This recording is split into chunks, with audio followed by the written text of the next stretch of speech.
Hello, everyone. Welcome to the Richest Men in Town podcast. I'm Mike Freeman, and along with my good friend and co-host Tyler Gould, we're excited to welcome you to our little podcast project. Tyler and I are just a couple of middle-aged husbands and dads driven to live our best lives. We want to be better every day, so here we'll be sitting down with great people.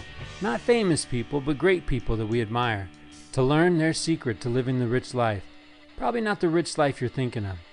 Our guests come in humbled and surprised at the invitation and hopefully leave feeling proud and grateful, realizing just how good they really have it. So pull up a chair, stay a while, and raise a glass with us as we toast our guests to the richest men in town. All right, Tyler Gould, let's jump into this episode. This episode features Chad Richards, your guy, friend of yours. I think at some point in this episode, I actually apologize to our listeners that it took us so long to get a story like Chad's, right? He tells us of a journey. What did you see in Chad that made you think this guy needs to be on the show? Yeah, I mean, Chad, it's an interesting thing because I've known Chad for a little while. In fact, we'll give him some props. He's the drummer on the intro track and the outro track on our podcast. But he's a talented guy who's got diverse interests. But he went to school, and I had a little taste of some of his struggles he had while he was in college at BYU. And I just thought, you know what? It'd be interesting to have Chad come and talk about overcoming that hardship. Man, struggles like all caps, right? Right. Bold, italicized struggles. What I love about our time with Chad is salt of the earth, right? Yeah. Chad is a dreamer, and that dream never dies. Right? Yeah. Chad dreams of a white coat, wants to be a doctor, wants to be in a small town making a big difference. And he was on probation, suspension, kicked out of the university twice. Yeah, I mean, look, he struggles through 10 years. Is that right? Did we say that right? 10 years of going to school, struggling with his academically, and the whole time he's struggling, he has this idea that he wants to go to medical school and be a doctor. And I'm telling you, Mike, I didn't know the depth of this story, and as we spent time with Chad, I was brought to tears on a couple occasions.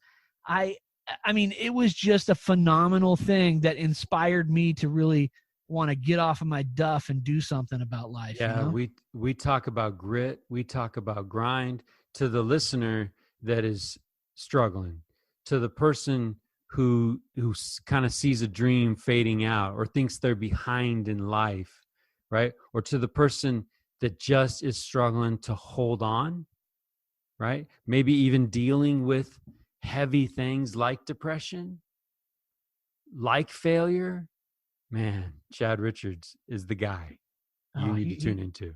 Absolutely. I mean, we go places of you talked about depression. He talks about counseling for he and his wife and the hard times that those struggles brought to his relationship. He's a 36-year-old guy wrapping up medical school, and he has 4 kids, and it's been a wild ride. And I'm telling you, if you listen to this and you're feeling like maybe you can't get through something, I think Chad will give you a kick in the rear that'll light you up, man. We can get through anything. Amen. Right? We can get through anything. So I want to thank everybody for tuning in to this episode. I want to thank everybody for the support that we're receiving around the world, really, on this podcast. I want to thank my good friend Tyler, because I wouldn't know Chad. I wouldn't know the story that our listeners are about to get a taste of. And man, you talk about rooting for someone. Yeah. I'm a huge Chad Richards fan now, and I'm rooting for that boy. He's out on the road right now. He's auditioning for some programs. He's graduating from medical school, and I just, man, I want to wish the best. I want to wish the best to him. I want to thank him for giving us the time. And hey, you know what? He's the punk rock doc. That was our first one we've had on the show, so that's a good thing too, right? We do get into punk rock and actually what that term means, right? And what the world needs is a little more punk rock. And who knew Willie Nelson is punk rock? Who knew, man? Who knew? So get this, wherever you get the podcast, please let us know what you think about it. Let us know if there's things that we can do better. Let us know how it touches you and makes a difference.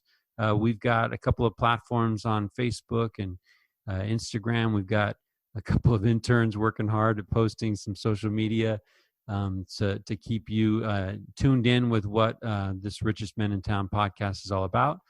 We are on Apple Podcasts. You can review us. You can rate us. More importantly, we need to do something with Chad's message. And if we can share this and be brokers of hope, man, it'd be fantastic. If something Chad says lights you up, then light up the guy next to you, right? Because this really is about trying to do better and be better. Tyler, thank you. Thank you for introducing me to Chad. Thank you for the time tonight. Let's do this. It was fun, Mike. Thanks a ton. I gotta ask this. Yeah. And I'm thinking that our millions of listeners are going to be millions, minus millions. Right. Yeah. But our listeners are going to be interested in your answer to this question. Oh yeah. We text back and forth. That's how we do it on recording night. And I got to say, recording night is like right up there with business time night as my favorite night, as my favorite night of the week. Right. I'm honored because I'm part of this. But this texting back and forth of like, what's on our mind tonight. You're bringing one of your friends to the Richest Men in Town party, and I'm excited to get to know Chad a little bit. Yeah. But so, man, if we could drop some music right now, the world needs Just Breathe. Yeah. The world needs Just Breathe by Pearl Jam.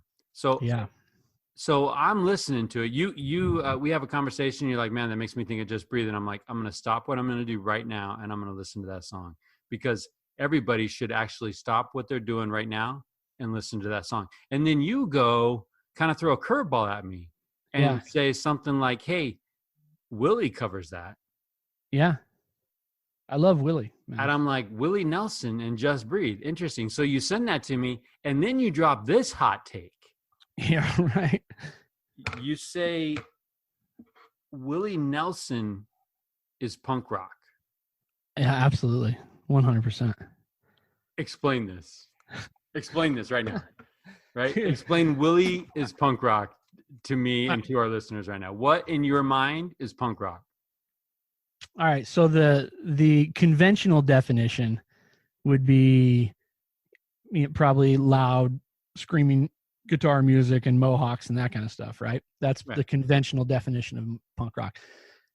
I use the term punk rock all the time. In fact, my kids probably think I overuse the term punk rock because I say things are punk rock all the time. But to me, anything that goes against the norm of what's accepted and wherever you're at, to me, that's the definition of punk rock. That's how punk rock was born, right? Willie Nelson, I mean, he's his own animal, man. You try to stick him in the country vein. Yeah, he's country, but he's the OG punk rocker, man. I mean, that guy did his own thing, dude. Like, back when like people are honky tonking and doing that, I mean, Willie's got dueling braids and a bandana on and playing that old beat up guitar. And I mean, he's it, man. Well, he's got to be something, because I mean, how many artists are still relevant at his age? Dude, yeah. Right. Yeah. Like at his age, he's got some staying power. So, and you've made reference to this very broad general definition of punk rock before, right? And I've scratched my head like, wait, that's not punk rock, because like I'm with you. I that original definition in my mind was like, mohawks and people that are just angry and. Well, see, look, I grew up on punk rock music. I still do. My playlist is 90% punk rock, right? I'll be honest. And so I listen to a lot of punk rock music still. But I appreciate all kinds of music, but anything that pushes the boundaries, man, that tries to do something different, that, I'll throw that label on it. And that's why, we had this conversation a while ago about leadership, and I made the comment about church leadership. I said, well, I think church needs more punk rock leaders, and I think that in my mind, I think it's just people who are willing to think a little bit differently and attack the problems a little bit differently. I think that's a good thing. It's a weird thing being in the church, and in my mind, I'm a 45-year-old punk rocker, so it's like, it's a weird thing, but I think that ability to kind of look at things differently and attack a problem a little bit differently, and honestly, I feel like the punk rock thing makes you a little bit more accepting of all things, because different is good, and so you just kind of go, yeah, I can roll with that, so yeah, I'll throw that definition around all day, man. Okay, so I do need to point out, though, that so the countdown is on. Like, Sidney Gould is coming home next week, right? From Salem, Oregon, serving a mission. Are you good with the punk rocker she brings home? Yeah, I mean, I gotta be, right? I mean, that's the real answer. But I hope she brings home a punk rocker. I mean, then we could. Okay, on the record, you're on the record. You hope she brings home somebody that doesn't quite meet that. Well, I don't know. If the mold is punk rocker, then he'll meet it, right? Yeah, I mean, I hope she brings home a guy that is faithful to both her and his religion, and is committed for life to both her and his religion. And in this day and age, those two things, that's punk rock, man. Because not too many people are willing to do that, Okay, let me pick up on this Just Breathe a little bit, right? Yeah. Closing lyrics. Yeah. I'm not gonna sing it. Did I say that I need you? Did I say that I want you? What if I did and I'm a fool, you see? No one knows this more than me. I come clean. Nothing you would take, everything you gave. Hold me till I die. Meet you on the other side. So that nothing you would take, everything you gave, that is what initially stemmed from our conversation, which led you to refer to that song. Yeah, your initial text to me with that quote. Yeah, let me give you this backdrop, right? Yeah. So Sunday, having a conversation, mm-hmm. Zoom conversation with some friends from church. Right. And somebody drops this consumer versus covenant. Yeah. In terms of the relationships that we have with people, namely mm-hmm. our spouse. Right. But also, taking that marriage idea further with our relationship with God and with Jesus Christ. But like the idea being, are we consumer or are we covenant? Yeah. Right. And that lyric, everything you gave, kind of goes to that covenant piece. But the consumer is like, when it's good, I'm in. Right. Yeah. When there's something for me, I'm in. Yeah. When the second it goes south, I'm out. Yeah. Right. And it was like, whoa. And that really kind of stopped me in my tracks, because so many times I might be on that consumer side. Yeah. I do this, I live this. And sometimes I hear that, well, the gospel is just a nice way to raise a family. Yeah. And it's like, well, wait a minute. Right. And I found that that thought kind of stopped me in my tracks a little bit. Loved it.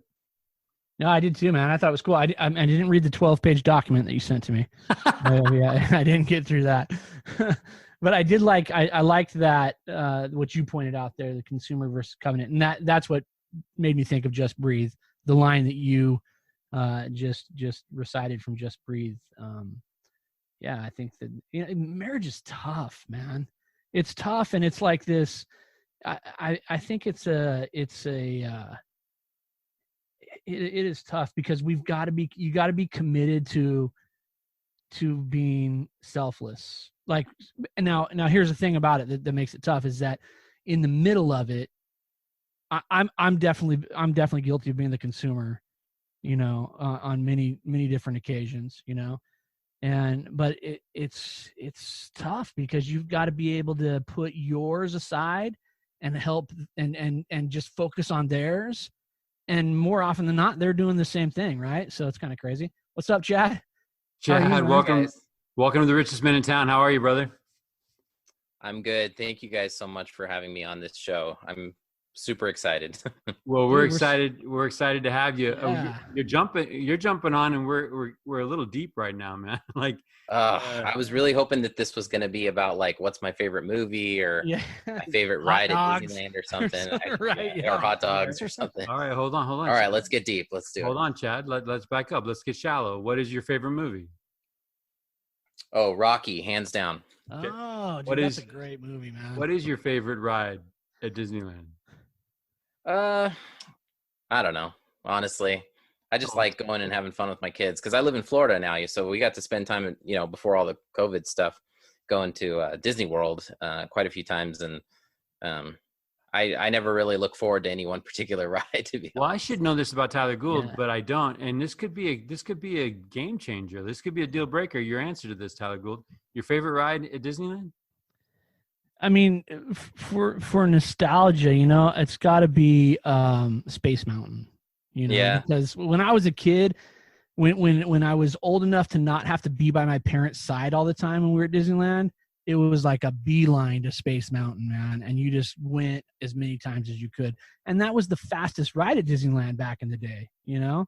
There was really nothing else that was going to jar your bones at all, I hate to interrupt you, but you're wrong. Small world. Oh no! Here we go. I hate Mike to interrupt you, but you're thoroughly wrong. disagrees. Wait, let me. I could guess. Do you want me to guess? I hope that I'm not that easy to read, man. I hope that I'm not. But go ahead, take a stab. I'm going non-conventional, no ride. You're a Hall of Presidents guy. Shut up! I am. But I got a favorite ride. I got a favorite. Okay, ride. all right. Let's hear it. I love that. I love that. Great moments with Mr. Lincoln. I do too. That's fantastic. That's amazing. And there's no one around, which is nice. Right. I'm a Pirates dude. Yeah. Pirates. I agree with that too. Pirates. The smell, right? Yeah. Just that. The chlorine kind of swampy chlorine smell that like you a mossy swimming pool, right? Yeah, right. Yeah. That's my jam. Okay, so back to Chad. Chad, welcome. Like we were discussing punk rock music. All right, I can talk about. Hold on. Not the way that you're probably thinking we were discussing punk rock, because props to Chad, because let me get this right. Chad, you are the drums in our opening track, true? Yeah, I definitely elevated Rocket Fuel as the key when I joined this band.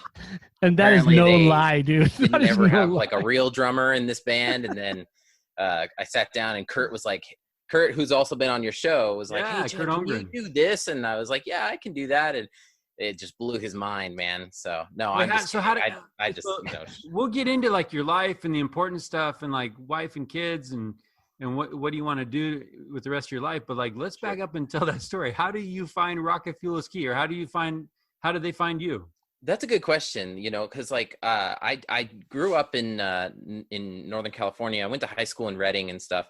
This was actually right after my mission. So I had just gotten home from Brazil, and I think I went to like Institute, and I think I met Spencer through Institute, and he was just like, "Oh, I play in a band and we need a drummer," or whatever. And so yeah, I jumped in with them, and I'll tell you, man, like I've played in a lot of bands, and I knew when I went to that first practice up in like Shingletown, it was super sketchy, like in the forest.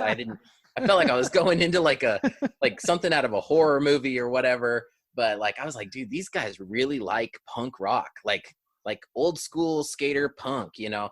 And so that was super refreshing. I loved it. So yeah, I had so much fun playing with them. We didn't play very many shows or whatever, and there was a weird time there when we were doing like Van Halen covers and stuff. But Oh yeah, we did a party where we just did all 80s. That's covers, right. You remember man. that? Yeah. Yeah. So anyway, no, I loved it. It's so much fun.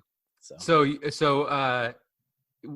Tyler has this rather broad definition of punk rock. And oh yeah. He made this hot take, texting me saying Willie Nelson is punk rock. Right? Yeah. So here's my contention, Chad. Okay. Now listen. I was telling Mike, my playlist consists of 90% just straight punk rock music, right? I mean, across the board. And we could jam on this all night long. Chad and I probably have a lot of the Two same. of you could. Yeah. Like, yeah. I mean, I would view punk rock as scary. Mike strikes me as more of like a Phil Collins guy, which I can appreciate as a Yeah, drummer. Phil Collins and Genesis. There you go. Yeah. I knew it. Oh, come on now. man, you're so transparent, Mike. I love it. No, what I was telling Mike is that, so I say this all the time with my kids. Like, we'll be watching something and I'll be like, oh man, that is punk rock.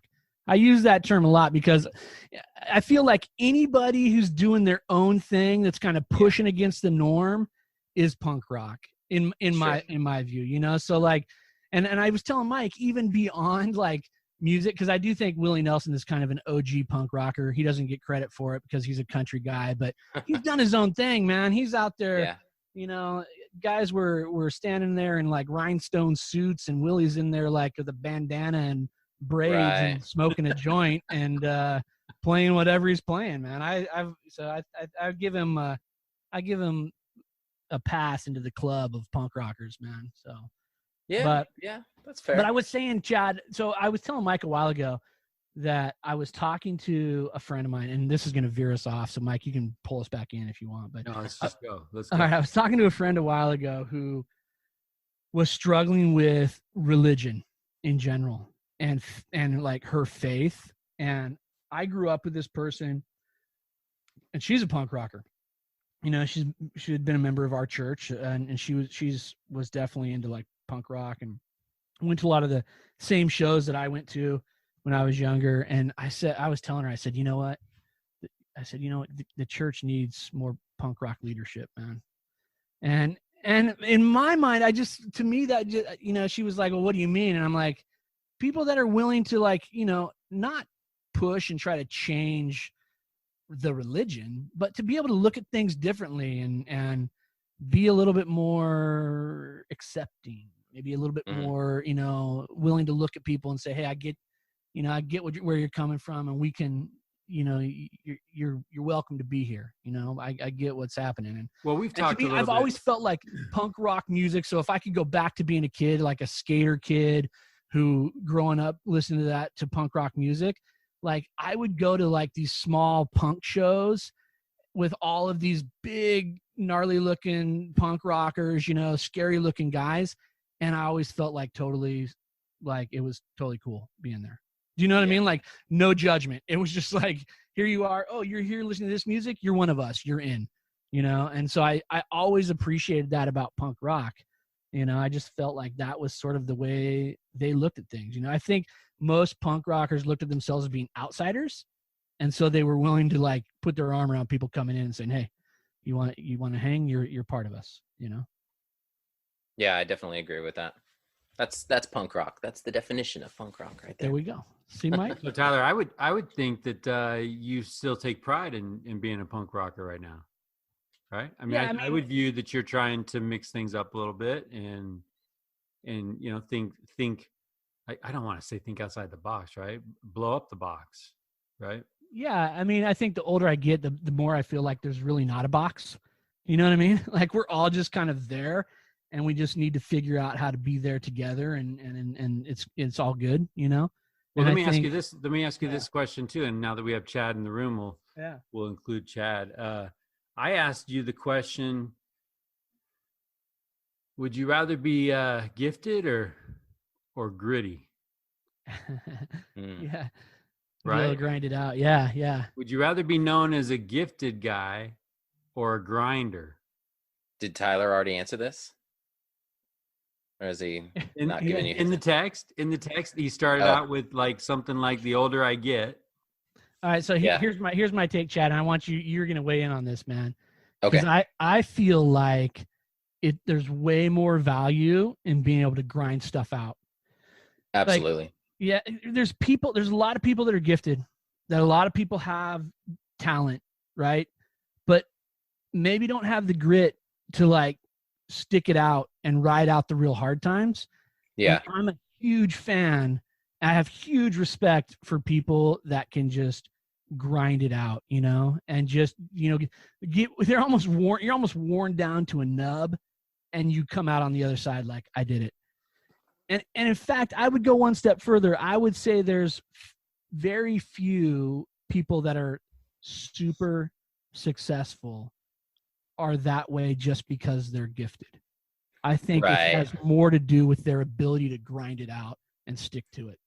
I mean, nobody's gifted at everything, right? We all have some individual gift that's, given to us or that we're born with or whatever. And we try to find that throughout our life. But at the same time, there's so many other things that even in order to live out that gift, you're going to have to grind something, right?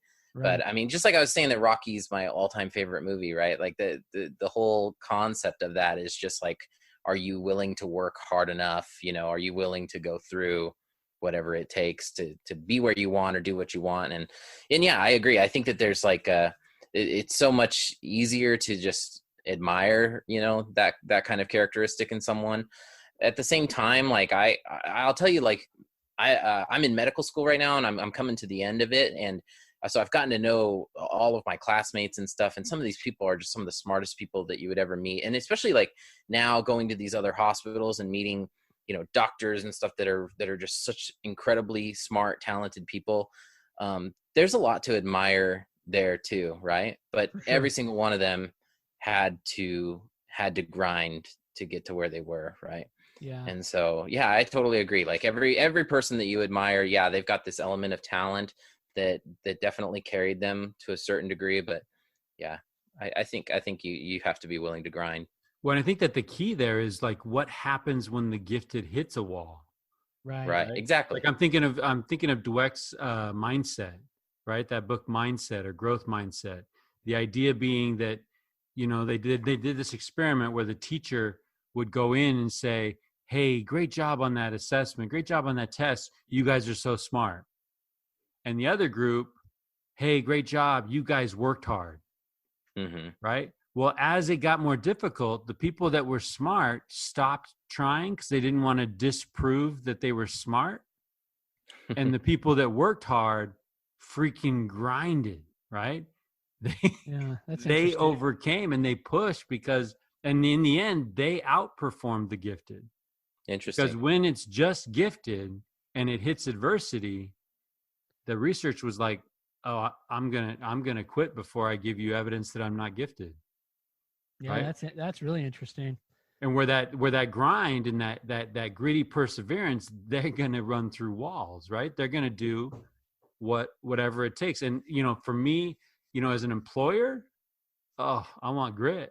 Yeah, for sure. I'll tell you though, like, I mean, I honestly don't know what you do for a living, Mike. I've listened to your guys' show. I know Tyler, but I don't know what you do for a living. You said you're an employer, but you sound like my kids. What is Dad do? What do you do? No. So yeah, recently I was a teacher. I was a teacher out of Foothill High School, taught Spanish, and then became an administrator. And now I'm at the county office. Nice. Okay. Reporting. I graduated from Foothill. That's awesome. Here we go. Go Cougars. Yeah. No. Okay. So, well, I just was going to say that, you do, as an employer, I guess you admire the person who puts in the work, right? That's willing to work hard, even if they're struggling, right? It's like, that person is persistent, right? I'll tell you another thing though, a lot of people that I've met, and I have some friends, very close friends actually, who failed out of medical school. And it was not because they didn't work hard. It was not, you assume that maybe that person was a slacker, or they didn't want to put in the work or something like that, or maybe they just didn't have any of the gifts. In some cases, what I saw was these people grinded so hard. Like they were just in the library nonstop from the time it opened till the time it closed every single day. And like I saw those people and I got to know them and stuff. And I'll tell you one thing though, is that they were so scattered, man. They were so just all over the place. They were trying so hard to fit everything in, you know? Yeah. And so they would walk around with these like big stacks of notes and all these different books, and they're studying from 10 different resources at the same time, and none of it's sticking, you know?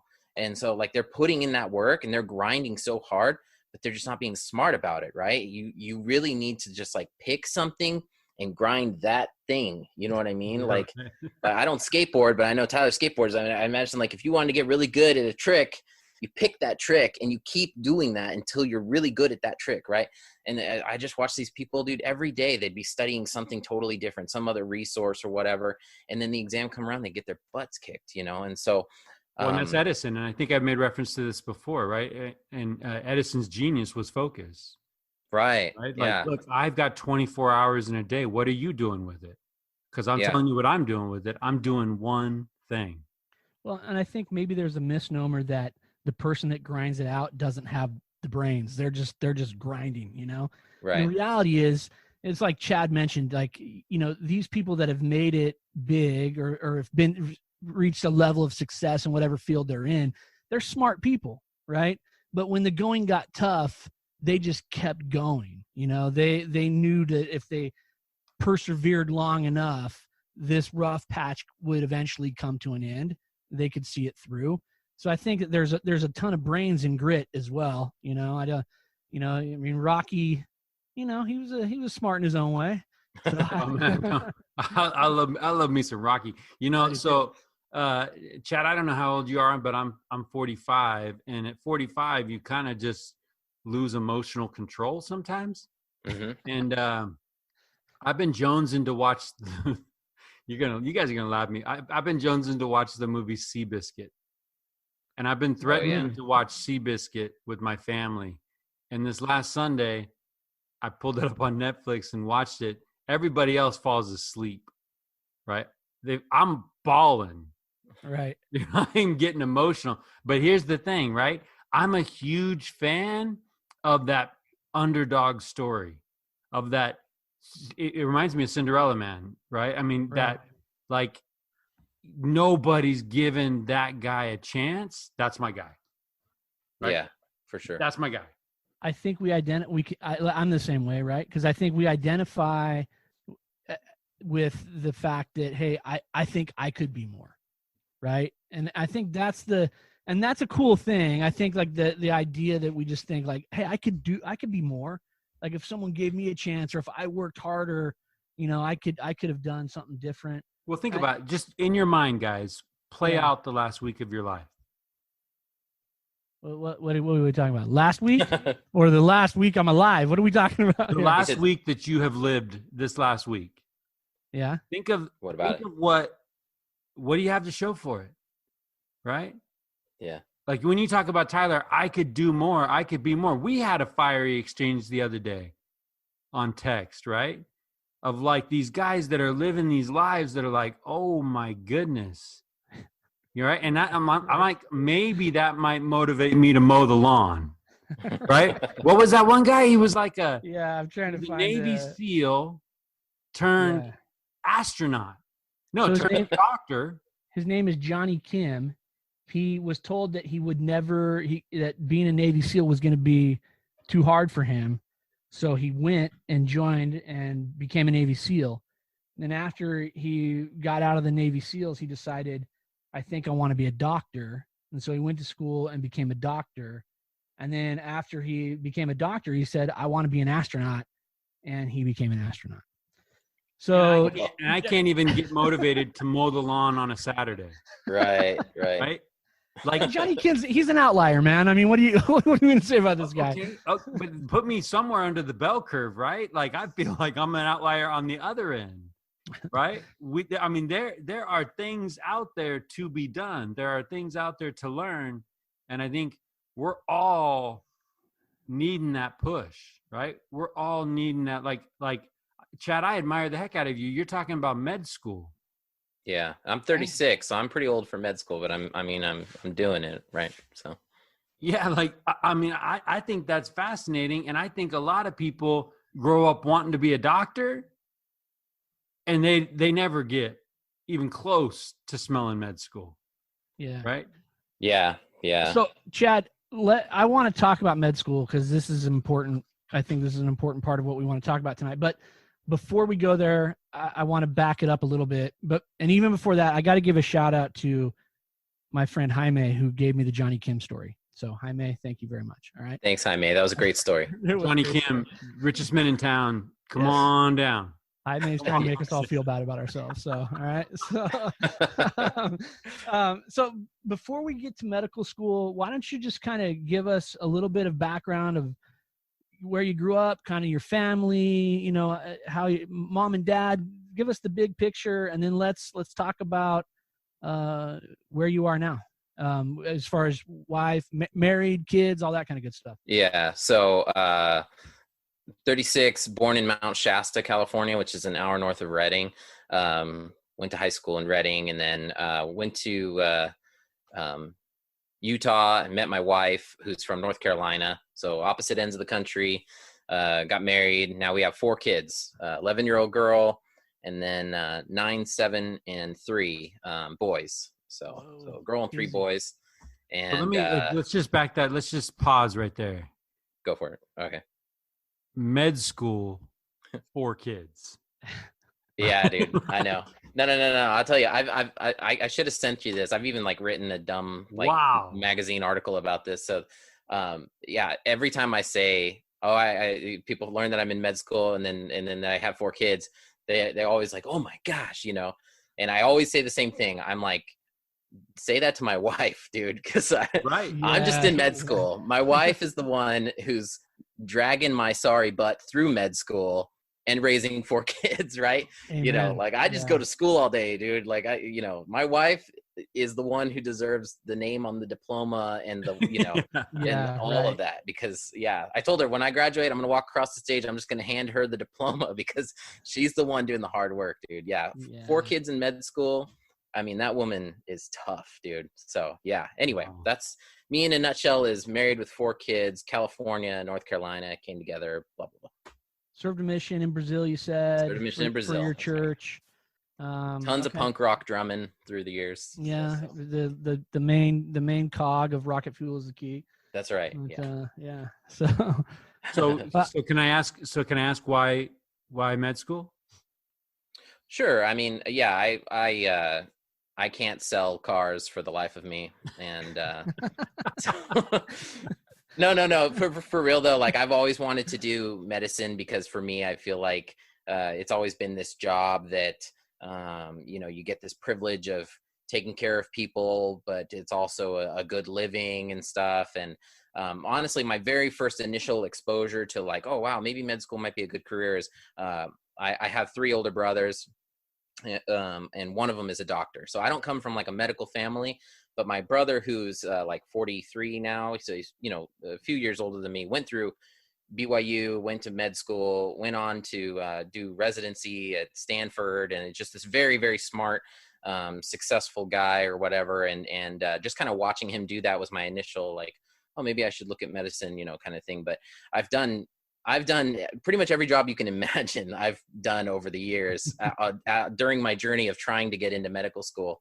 And nothing quite ever hit me like the desire to be a doctor. And so I refused to give up on it, even though I was told many, many times that I should never go to medical school. I've been told many times that I'm too dumb to be a doctor. This is what I want to talk about, Chad. Let's dig there. Because there's a lot I want to talk about with you. But I know, dude. Yeah. But I want to talk about can you talk a little bit about your experience at BYU as just a undergraduate student, right? And kind of your experience there. What kind of student were you? And because I know going into BYU, you had the desire, the thought, medical school, right? That was sort of the thought process. So talk to us a little bit about that part of your schooling and then what did medical school look like once you were there at BYU, just doing your undergrad stuff? Yeah, so like if I gave the too long didn't read version, you ever see that at the beginning of like blog posts, TLDR, the too long didn't read version. The too long didn't read version is that it took me 10 years to graduate from BYU. I had 14 Fs. I got kicked out twice. And my whole undergrad experience was just a wreck, dude. Like, I mean, 10 years of just complete disaster. You know, I got married at the very beginning of that, but I already wasn't a very good student to start with. It's kind of a miracle that I ever even got into BYU. Um, and so, but then I made it, you know, I made a lot of changes in my life, and I went back to school and did, you know, this kind of like, I did just enough credits to finally graduate. And then after that, I did a bunch of like post-bac classes. And then I did a master's degree. And then I finally got into medical school. But when I first started out, like even when I was on my mission and stuff, I wanted to go to medical school.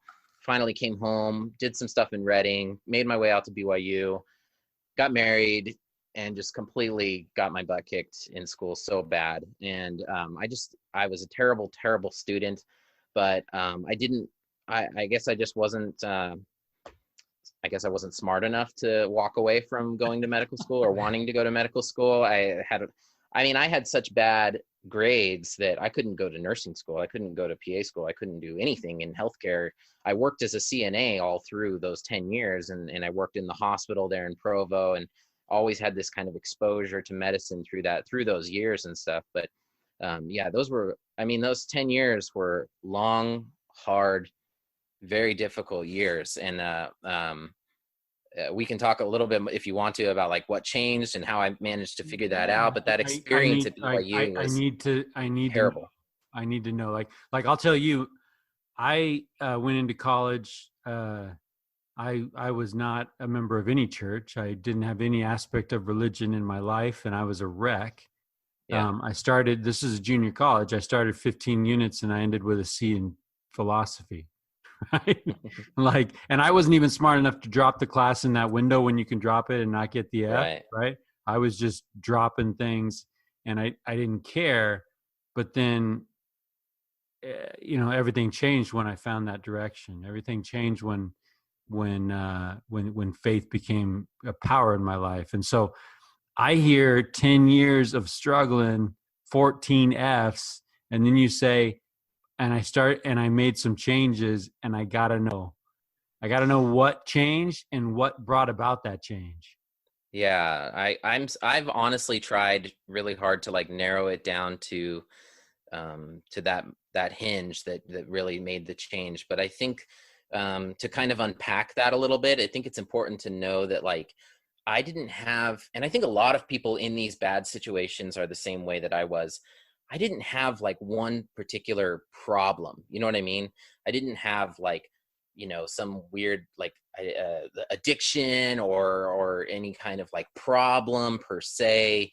I honestly, to put it bluntly, looking back, I was just really, really lazy. But I also was just so quick to doubt myself and to like basically check out before the game had even started. Does that make sense? Yeah. And so like I would go to organic chemistry and I would go to one lecture and I would just be like, this is so confusing. And then I wouldn't go to the rest of the semester. You know what I mean? Like I wouldn't even show up to class. And then I would show up on the day of the exams, which I don't even know why, you know what I mean? And like I'd take these tests and I'd get like a 30% or something. Like I said, it was just this terrible spiral. I mean, I was clinically depressed, I would say, for sure, which I didn't have these like classic signs of depression, I guess you could say. I don't know. Maybe I did actually, but I guess I just, I was constantly in this funk. I was in this terrible funk for a long time. I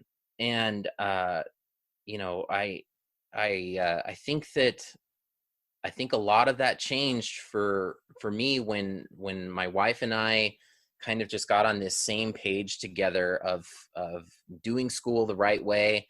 So what is she thinking? You're married through all of this, right? My wife struggled in school too, man. Actually, she went through like an academic suspension like I did. I think she only went through one. I went through two academic suspensions and all this stuff. And, she finished. It's interesting because when we had our first child, all of a sudden she turned around. She never got below a B in any class. And she just cranked out. Her grades were excellent. She could have gone on to, PA school or medical school or something like that.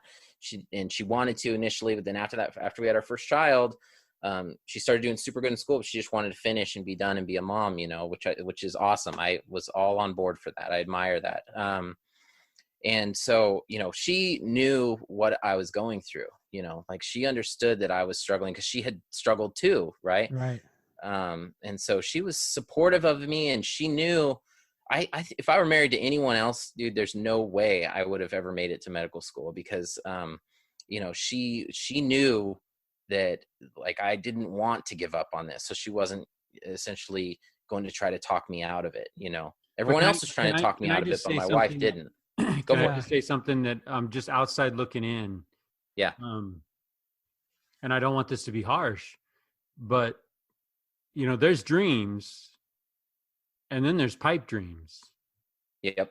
And if I were to see you doing what you were doing during those years at BYU, and you're saying that you're dreaming about being a doctor, I would have probably called that a pipe dream.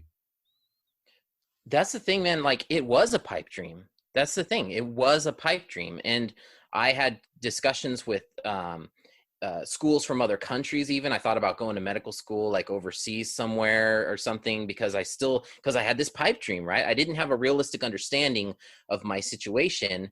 And I didn't have a realistic way of ever going to live out this dream that I had for myself, and then I had to make a lot of these changes to, my life, to the relationship that I had with my wife, to the way that we handled school in general. And then it didn't become a pipe dream after that, right? It started to turn into an actual feasible, reality. And I learned from a lot of people who had been through similar situations of being quote unquote non-traditional students that, you can create this upward trajectory for yourself. And if you hold it long enough and if you get high enough, then a medical school admissions committee will look at you and say, yeah, I think this guy can handle it. He's not going to flunk out or whatever. He's made that change, and obviously my personal statement and all this stuff had to be centered around that. And I had to spend a lot of time building that for myself. That's why I had to do post-bac and then a master's. Like I had to, like we said, I had to grind. I still had to push in that work, and I had to show that I was ready. Yeah. The ultimate grind. Yeah. So, yeah. Let me ask you this, Chad, like at what point in time in this 10-year period at BYU, right? Were you married? How early on was that when you guys were married in that? Within the first year. Okay. And Yeah. so at what point in time in that 10 years did you guys kind of come together and say, hey, we got to do something different? Like around year 8. Okay. Okay. And then let me ask you this, at what point in time in that 10 years did you have an understanding of, I feel like I'm depressed, or I'm experiencing depression on some level? I think it was always kind of in the back of my mind, that I clearly was doing something wrong and that there was just something not working, but I think like around 8 years after being there, or after being married and in Provo and stuff like that, my wife and I, we just kind of like, we started to butt heads, and we were having some troubles and stuff. And honestly, again, because of my wife, like you guys always talk about on your show, that how, there's inevitably someone behind you who's supporting you, right? When we started to have struggles with our relationship and how it was just, and I can't even blame her for how difficult things got with us over time, of basically just me screwing up over and over and over again with the school stuff. And so anyway, instead of walking away, I remember like one Sunday we had just like a real bad fight, and it got really bad, and it was Sunday. And instead of, separating or whatever, we literally went to church that day and met with the bishop that morning, like within minutes of this happening, right? And the bishop was just like, you guys need to go to counseling. You need to work on your relationship. And so I took time out of school. I, stopped with the school stuff, and we just focused on our marriage and everything. And when we came out on the other side of that, after a few months of counseling and stuff, things were just so different for us. And I wish I could pinpoint like a specific thing that changed in me, or that changed in my heart, or whatever. We were talking about, maybe I was depressed, and I never went on like a medication or anything like that. Honestly, just the talking out our problems made such a big difference. And, when I went back to school, I basically had my act together, if that makes sense. So anyway, my point is that when we needed help the most, my wife made sure that we got it. You know what I mean? Yeah, that's awesome. Chad, how close were you to, I mean, I think marriage, like we were talking at the outset, Tyler, marriage is miraculous. Yeah. The family's ordained of God and that structure, but man, it can be difficult, and it's a fragile thing, right? Yeah. We do our best to screw it up, right?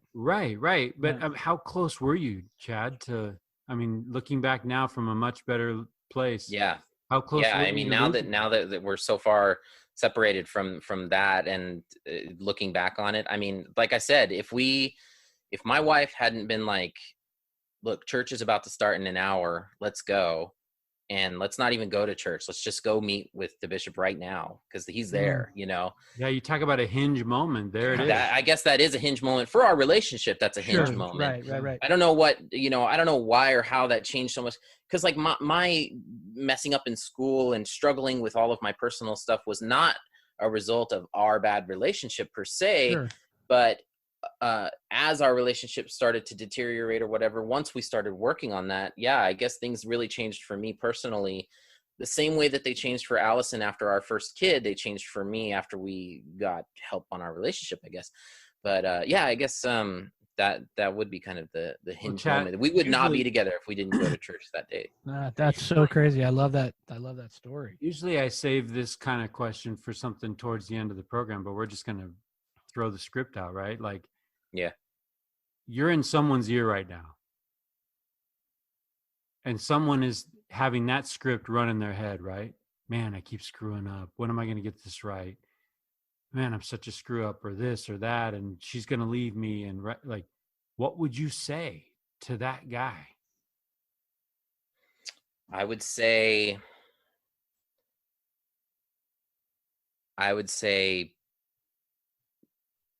better times are coming for you. Do you guys remember this talk from Jeffrey R. Holland, where he talks about his car breaking down, and he talks about how he was driving back? Yep. Dude, I have specific memories. I remember when I got rejections from these foreign medical schools, and supposedly, like, it's literally impossible to get rejected from some of these schools, because if you're willing to pay the money, they will take you, you know? Right. And even then they were just like, nah, man. And I remember being in a bathroom at the hospital, and like, I just thought to myself, like, dude, what am I doing to my family? Like, why am I putting them through this? Right. And I just remember thinking, like, after things started to turn around and I finally got like that acceptance letter to medical school. I know this always hinges on medical school and stuff, but for anybody who's like, once you finally get to that thing that you want, I wish that I could go and talk to that guy in the bathroom, at that hospital, who thought that this is it, like, you're done, and just say, like, just, within a couple of years, after 8 years of struggling, man, just a couple of years, everything was totally different. And I know that there's people like that, dude. I know that, like, there's people, not just for medicine and stuff. I talk to a lot of pre-meds who are in similar situations to me, and nobody has ever come across someone who had as bad of a record as I had. But, You Like, hang I your talk hat to on people that, who have man. failed. I talk to people who like got a C in organic chemistry and they think that they're never going to be a doctor now. And, but I always tell them like, man, if I could go back and I could talk to myself that day in that bathroom at that hospital, I just wish I could tell myself that, you know, everything's going to be okay. It's going to work out. So if anybody's ever listening to this, you know, I know that I have a lot of friends that are going to end up listening to this, and stuff. I would just say the same thing to you. Like, everything is going to be okay if you just keep pushing forward, you know? Yeah, And maybe in you're that not going talk, to end up where you thought you were, or where you thought you would be or whatever, but everything is going to be okay. in that talk, Holland says, right, you keep going. You keep going. That's right. Yeah. You And he keep says like going. better times are ahead or whatever. Yep. Absolutely. So yeah, I He feel says, every time I grind hear it that, out, man, I think right? of my situation like that. Yeah. I love that. And let me ask you, let me ask you this question. I think I want to go back to that moment in the bishop's office, right?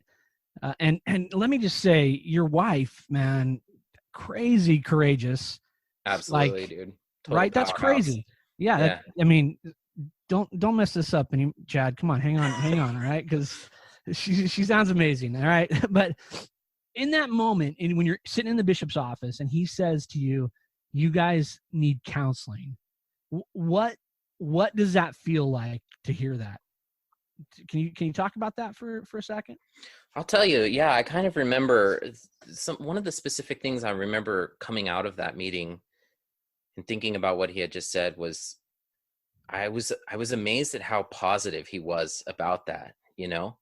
Like, he didn't say like, I hate to break it to you, I'm so sorry to tell you this, but you need counseling.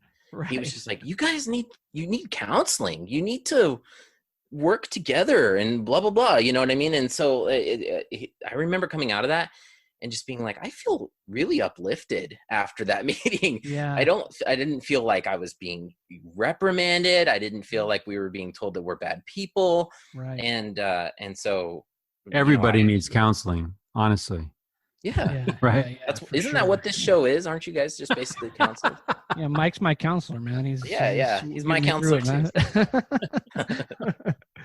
So I love that, because I think there's a couple things, and I could be wrong. Maybe I'm making assumptions about things here, but I feel like there's a bit of maybe some machismo that goes into that for guys, right? You need counseling, and you're thinking, well, what are you talking about? I can fix Right. this. And if I can't fix this, then nobody can fix this, right? I think sometimes there's that. And then I think that sometimes when people hear that, they think, well, boy, I must have screwed this up so bad that we're to the point of no return. And this is the last ditch effort to save what probably is going to fall apart, right? I think those are some perceptions that people have about counseling. And I agree with what Mike said, that everybody needs counseling. Just to tell you a quick story, I went to a workshop one time when I was serving as a bishop with some counselors, and they were talking about different tools and blah, blah, blah. And they kind of did a counseling session on us just to kind of show us how things work. And I came home and my wife said, "How was the meeting?" I said, "I'll tell you what, I want counseling." Like that. I walked out of there going like, I need that, man. So I agree with Mike 100%. So could you talk a little bit about your experience in counseling and what that did for you as a couple?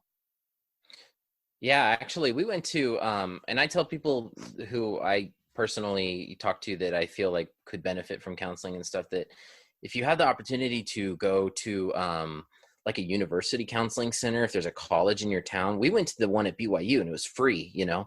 Right. And that makes a big difference. I know a lot of people say, I can't go to a counselor because it's $100 each time or something like that. Right.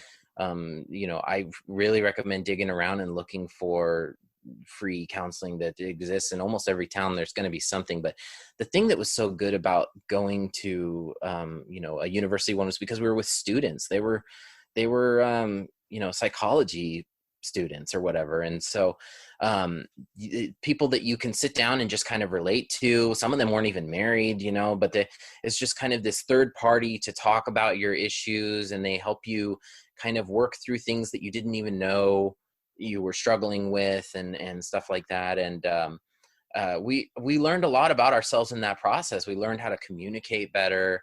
We learned how to evaluate, where we were at and stuff like that. Um, and like I said, I think that doing that with somebody who was excited to be doing it, who's engaged because they're a student and stuff, I think was really beneficial to us. Well, and we don't get, we say kids don't come with manuals. It's not like you get married and they hand you a manual either. Absolutely. Right. Yeah. Like, and I think that the tools for communication and really we can just be selfish bastards, really. Let's be real. And so like the idea, we started, Chad, before you jumped on, we jumped into this conversation about consumer versus covenant relationship, right? And I heard this mentioned in a Zoom conference we had on Sunday. A friend of mine was talking about the relationship we have with God. Is it a consumer relationship or is it a covenant relationship? And the relationship we have with our spouse, is it consumer? Like, what's in it for me? As long as my terms are met, I'm good. If I need something, she's going to come my way. I'm not going to go her way. Versus covenant, which means the vows that we made weren't just an expression of love at that time, but it was a vow of commitment no matter what comes in the future. Right. And when I think of your wife, I've never met this woman, but she saw you as a doctor. Yeah. Which she believed in you when you didn't believe in you. Or she, right? Or like, why do you stick around? Yeah, right? Absolutely. When the people that we love show us their worst self, but we hold on to this true belief that that's not their best self.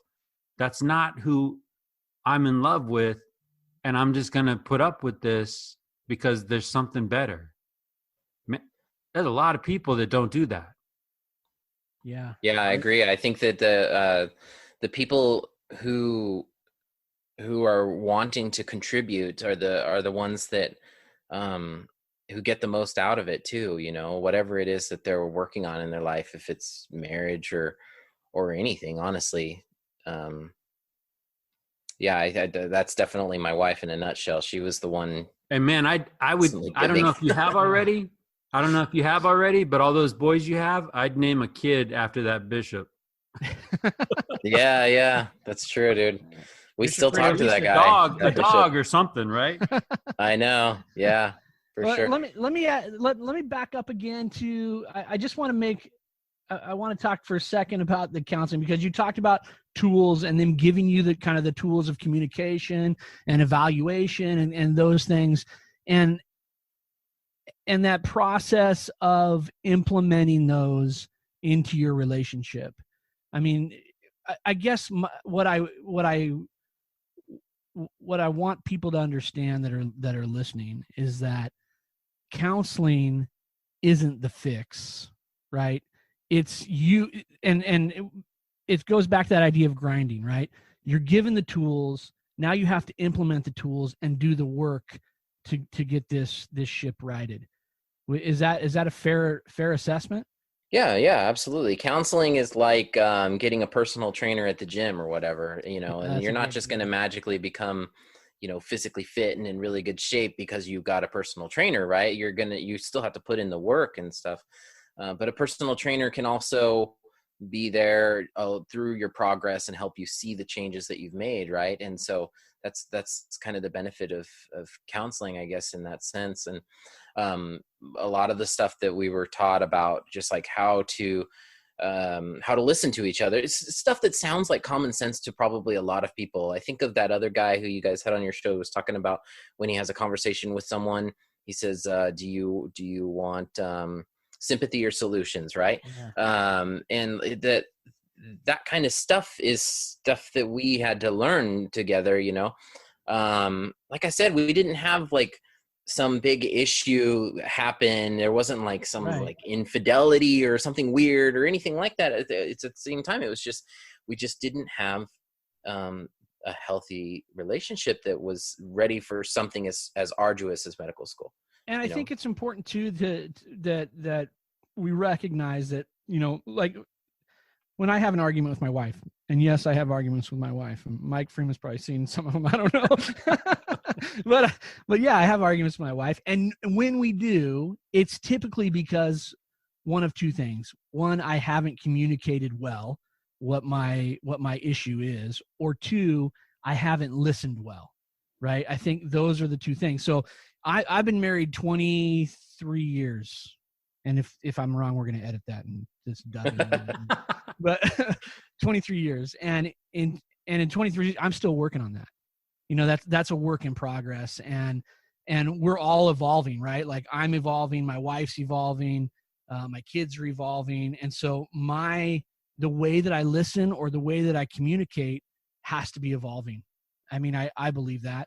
And so I think that, and I guess the reason I bring that up is because, again, to me, Chad, you're like this, you're a great example of someone who is willing to grind things out and for the right reasons. And so I think that I want people to understand that just because Chad wanted to be a doctor, that didn't make Chad a doctor.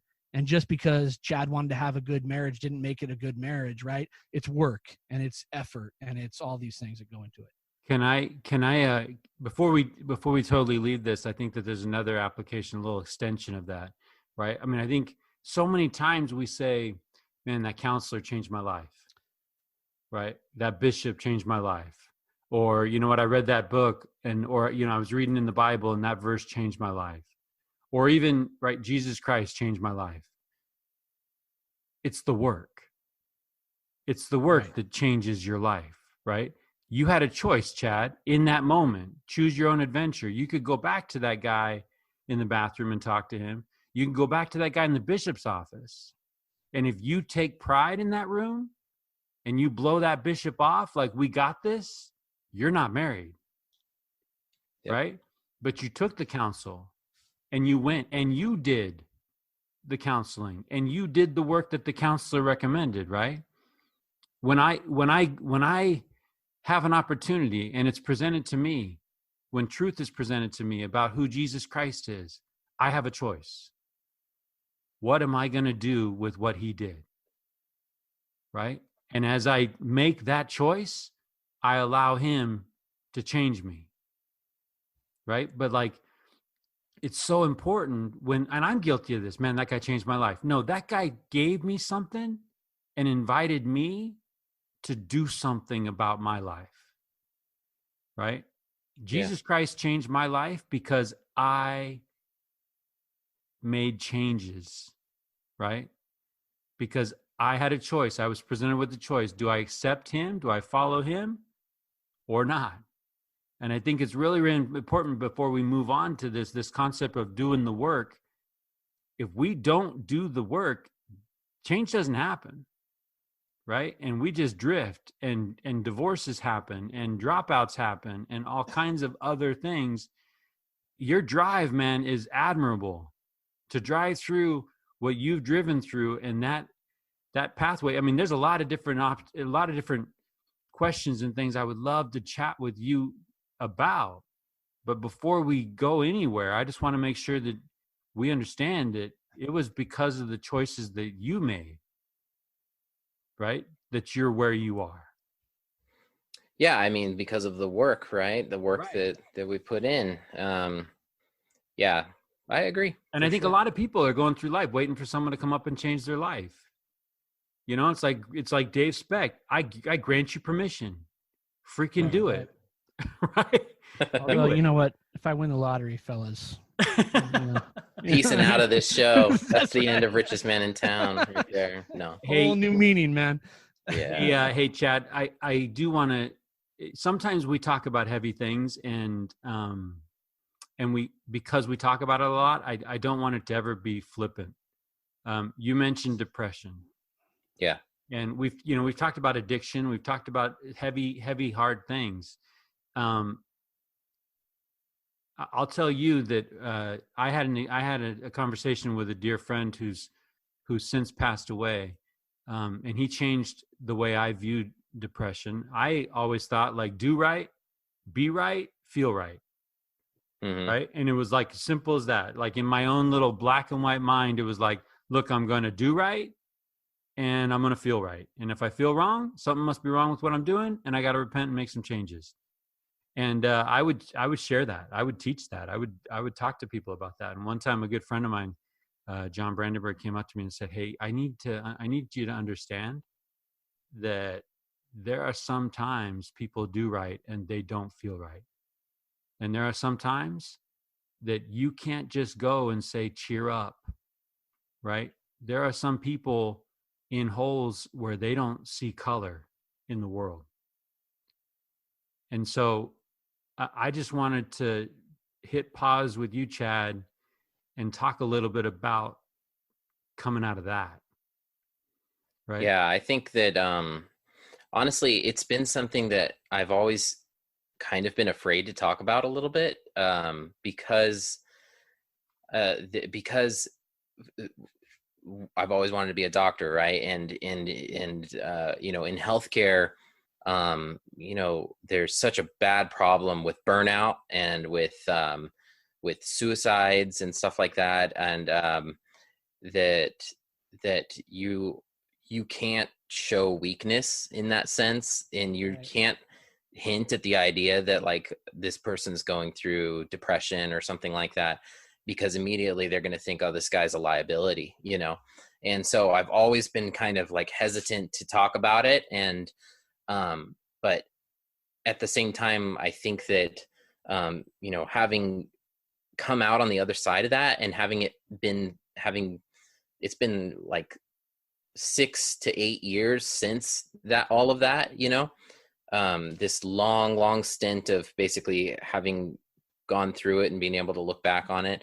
I think that it's the tools that I gained out of going through that has made me so confident that it's not going to be this thing that you know, becomes a problem again in the future and stuff. I've started to kind of open up to what was it that I was actually going through, and yeah, it was, you know, a sense of depression, and I mean, honestly, it was a clinical depression, and so anyway, yeah, I guess I just have, I never really have taken time to digest what all of that was, because of the fact that I was always so scared that that was going to be like my true stamp of like, no, you can't be a doctor. You can't go Right. on and do this thing, which is really sad, honestly.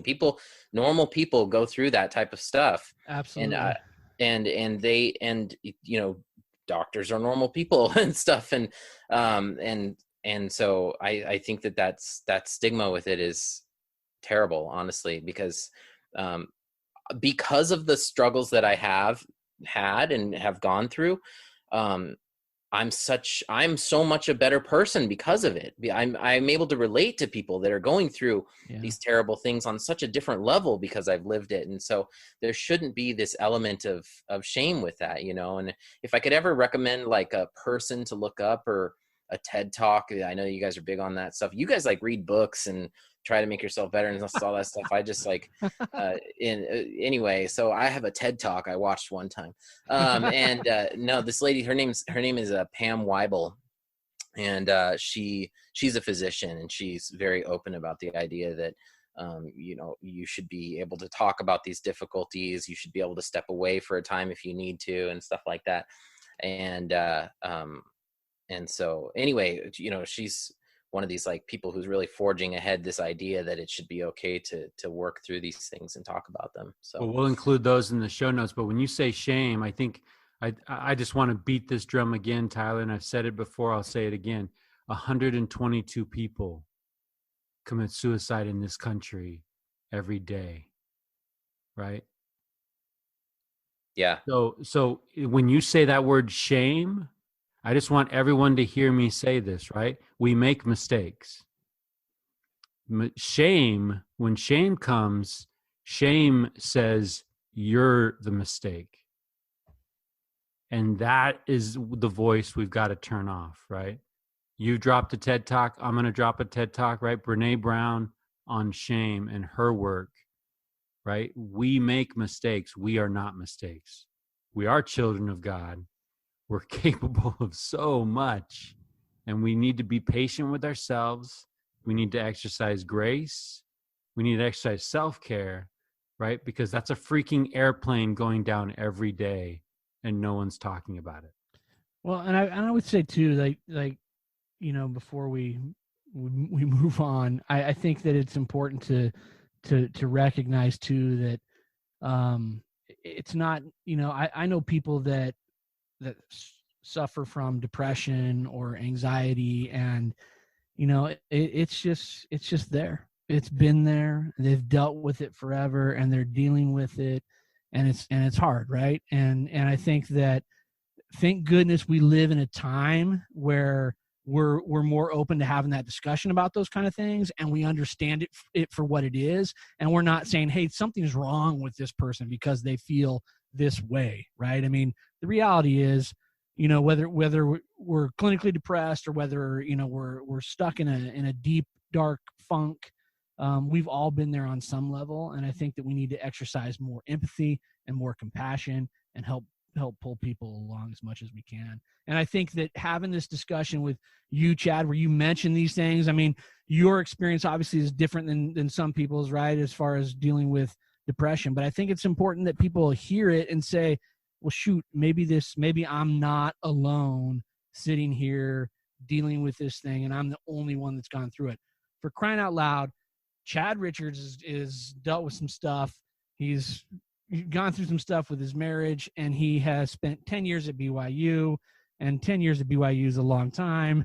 He's moving on to medical school. So right, I think that's important to know, though, that that there's other people that have done it and have gone through it or are going through it, and we're not alone. I need to apologize to our audience, right? It's taken us 17 episodes to find Chad and to find this journey, right? This journey is totally unique to our other guests. Right. And I think this journey is one that needs to be celebrated. And Chad, when I heard you say, I can now, because of what I've gone through, I can now relate and help other people, right? Yeah. I can guarantee you there's going to be a time when you're wearing that fancy white doctor jacket and coat, or even maybe, in priesthood service, you're going to have an opportunity and someone's going to be dealing, like capital D dealing, and you're going to be able to say, I know what you're going through, right? Not like, oh yeah, that sounds hard, right? Talk to me about it. You're going to be able to say, I know what you're going through, and I just want you to know better days are coming. Right? Absolutely. Yeah. That's powerful. I mean, usually we ask, what have you learned the hard way? Right? That's a standard question on the show. That's ridiculous on this show right now. Right? We're going to throw that question right out. Like asking Chad about what have you learned the hard way? Right? I think a better question is exactly that. What are you going to do with the things you've learned the hard way? Absolutely. That's a powerful. I think that people who are dealing right now that are listening to this podcast, man, and everybody's dealing in their own way all the time, right? But I mean, people who are really going through it right now, I would just tell them that, like I said, things are going to get better. I would also say, man, the struggles that you're having right now, they are going to be a source of strength for you someday, man. Like, you are lifting the weights. It's painful right now, but those weights that you're lifting, that's going to make you better, and it's a blessing for you, right? Your weakness is going to become your strength, right? And so, did you just pay Tyler? Did you just pay Chad $20 to plant that? No, man, but because that is straight up. You texted me. You pulling it up? I'm looking. Yeah, here it is. So, Chad, I was texting Mike this morning. I don't know if you've ever heard of Jordan Peterson. He's an author. He's a psychologist, and he's again, dude. Yeah, books, smart people stuff. He's reading anatomy. He's telling me about like a cartoon on Netflix, and I'll be all over that. He's like reading about anatomy and stuff. He's got lives to save. Tyler, come on. This is my chance to pretend like I've actually read something. All right. So yes, that Jordan Peterson novel. Yes. Okay. Yes. Go on. So anyway, this is what he says, man, which I thought was interesting. I texted this to Mike this morning. He says, the purpose of life is to find the largest burden you can bear and bear it. And I thought, man, that's odd, right? Because I don't think that we're seeking out those things. But then it made me started started me thinking about capacity, right? I mean, I think that it's, you mentioned lifting weights. I think when we go through something hard and we come out on the other side, there's sort of this feeling like, holy crap, man, I can do that, And then you're like, well, I'm going to keep going forward. And I think about your journey, right? You go through BYU for that space of time, but it's not like you left BYU and it was like, I'm going to medical school now, right? Right. You went on to more school, right? Absolutely. Yeah. Yeah. So I think like that idea of like capacity, we start to flex those muscles or work those muscles of what we can take. And then we're like, geez, dude, I think I can do this. Can you read that one more time? Can you read that? that one more time? I'm kind of having a little breakthrough over here. Yeah. He says the purpose of life is to find the largest burden you can bear and bear it. Can you imagine when this life is over, looking back and thinking, man, I could have done more, right? And you're out of days. And you realize, like, personal experience. I'm coming in 235, right? 45 years old, 6 foot, 235. So Chad right now in his doctor brain is going BMI index, and probably going morbidly obese. I'm going, dude, that's not too bad, man. That's pretty good. Morbidly obese. But you'll be surprised to know that I ran a half marathon. On my car is a 13.1 sticker, right? I did it for the friends, the party, and the sticker. But when you just read that quote, Tyler, I thought of what it felt like to cross the finish line on that 13.1. I was wiped, but the first thought I had was, that's it. Right? Like, yeah. Maybe I could have done more. Yeah, I'm not committing right now on the air to run for the 26.2. Right? Mike is going for the Boston Marathon. I am not doing that. But now I do get why my friends do. I have friends that push themselves to some pretty extreme things, right? And I have the, I see that and I'm like, before that, I've never understood that. Now with that Jordan Peterson quote, I get it. Yeah. And I think capacity, we've Mike and I have had these discussions, Chad, before about capacity and what our capacity is. And I'm of the mindset that we have really an unlimited capacity. It's really a lack of vision of what we can sustain. But I think that when we go through these hard things, that's it, right? That's where capacity is born out of.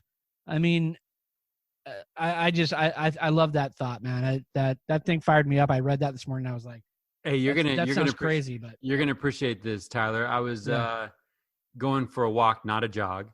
I was going for a walk. Gotta start somewhere, man. The other morning, and I was listening to a podcast featuring Laird Hamilton. Yeah, Laird Hamilton, great surfer. And he was talking about how the world right now is suffering from basically a lack of imagination. And it's a vision thing. And he talked about the 4-minute mile.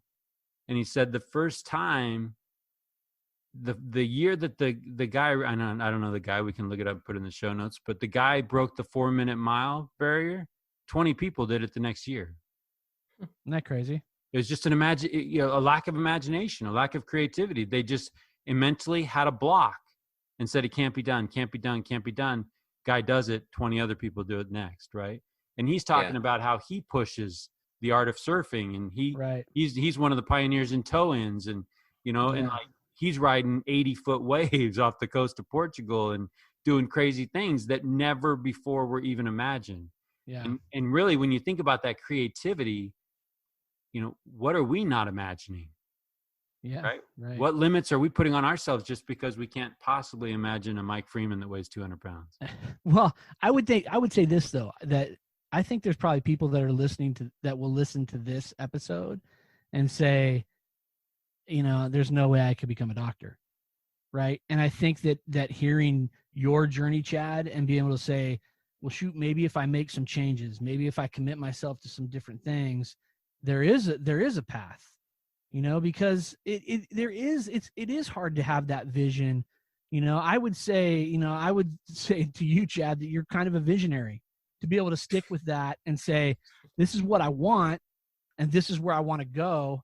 And, let's be honest, thank goodness for Allison, right? I know. Yeah. Right? So she helped get you there. But I do mean that. I think that people are going to listen to this that maybe have that same idea that, hey, I want to be a doctor, or I want to be whatever it is, but I don't think I'm smart enough, or I'm good enough, or I have the willpower enough. And I think that, you talking about, let's just, I had to make changes. I had to be real with myself. I had to understand where I was. And I think that's an important vision that maybe we'll have 20 more people next year that and just the take patience, the hard path like you did. But the patience with ourselves too, right? Because I talk to young people and they think they're behind. Right. Yeah. They got this script in their head, or this box or timeline or whatever. And it's like, what are you talking about? You're going to, if by the grace of God, you might live 80 years and you're 22 and you feel like you're behind. Yeah. Dude, yeah, I can't tell you, like, when I read your the document that you guys sent out for your show that said, are you living the life that you thought you would be living when you were 20, right? Yeah. And it's funny because I'm 36 now and 16 years later or whatever, but my answer is yes, right? And I didn't think to myself, I'm going to be 36 graduating from medical school, but I did say I'm going to graduate from medical school, right? That's And so rad. and the fact that I'm older than I thought I would be is irrelevant as far as I'm concerned. I was talking to my wife's grandmother, and she said, Chad, we were worried about you for such a long time. We thought you were going to age out. You were going to age out of medical school. According to her, at some point, they used to not let you go if you were over 30 or something like that. I don't know if that's true or what, but she was just like, we thought you were going to age out. And honestly, I think that's probably one of the reasons why I was so stubborn about not wanting to walk away from what from that dream of mine. Was kind of like the capacity thing you guys were talking about. Like, I knew that I had this capacity within me somewhere. I just couldn't figure out how to make it come out, right? And then also, like, I didn't ever put an age limit on this, and I never thought to myself, like, oh, well, if I get to this point, or if I fail this many times, I never did that. I never did that to myself. And I know so many people. I just had a conversation with this gal the other day who wants to be a marine biologist, and she was at one of the colleges in Utah, Weber State or something, and she's just like, yeah, but I couldn't finish these classes, and now I'm 32, or whatever. And I was just like, so what, and so anyway, yeah, I think and Chet, you need to tell that story, because there is in people's minds, they've got timelines all messed up. Yeah. Right. Like, and I would just say this, like, I'm curious to know how you feel about the people. I won't call them haters, but the naysayers, right? Or the people along the way that, you can probably picture them. Heck, you could probably name them, but we wouldn't. No, dude, I want to name one. I got one. Go for it, man. What do you say to that? Okay, so my during my preclinicals, I was in, your first 2 years are just classroom years, right? So I had this teacher, this professor, who I know is never going to end up listening to this, but if I hope he does, We're calling that dude. So you name him. We're calling him. He's this French guy of course teaching cardiology. And I used to, so during the first 2 years, I went to class and I recorded the lectures, and the lectures got put online, and nobody ever goes to class in medical school, dude. Nobody ever goes up. So this coronavirus thing is just, it's just another thing for them as far as the whole Zoom stuff, because everything's online, right? So I would go to class, me and like 2 other students would share this burden of recording the lectures. And we did it because it was paid a little extra money, but I got to know the professors, right?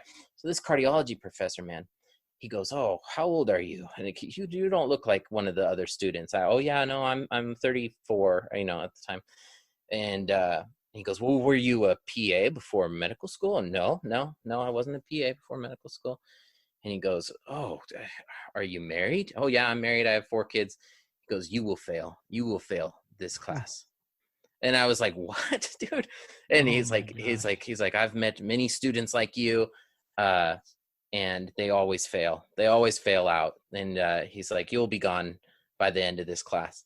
And dude, I'm about to graduate medical school, top half of my class, never failed a single test.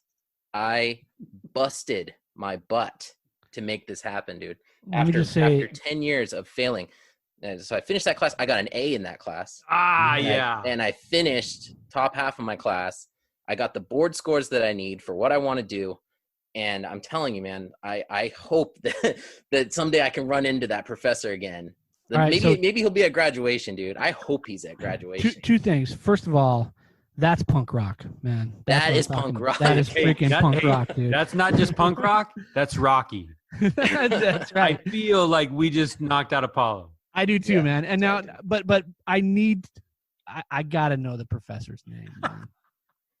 Dude, I can't even remember his name right now. I'll bet you I've got a bunch of friends who are going to listen to this, and I'll bet you they're shouting that guy's name. I can't remember his name right now. He's a French guy who taught our cardiology class. Every class has multiple guys who lecture, for the different parts of the classes and stuff like that. But he was the main lecturer for this class. And he used to lecture a lot of the pathology lectures for the different systems that we would do. So he'd come in for like one lecture. But that first day that I met him, it started with a T. Dude, I'm sorry, but that's right. French guy. I'd like to lecture the Professor T. Yeah, on some things, man. No, but what do you seriously? What would you say about the dangers of judging? Right? I mean, like I'm thinking of the world that you're about to go into, right? Mm-hmm. Or I mean, you've been judged your whole career, right? Yeah. Your academic records have been looked at. You got to get into med school. What would you say to somebody about judgment? I would just say that you're running the risk of missing out on some of the best gems, and whether that's people or opportunities, I think about some of the places that you could go live or whatever. And if you're just too quick to cast judgment, you could be missing out on some of the best gems that are out there, man. Like even the best restaurants, right? Like some restaurant just seems like a total dive, and then you go there and it turns out to be this amazing place or whatever. Like you're running the risk of missing out on some really great opportunities, Yeah. And can I just backtrack for a second, because when we were talking about going to punk rock shows, right? You just walk in, man. You got the guy that's 300 pounds with a mohawk, and you got Tyler was 90 pounds with dude, I'll tell you, punk rock. I remember this band. I went to this show where this band, some people might know who this band is. They're called SNFU.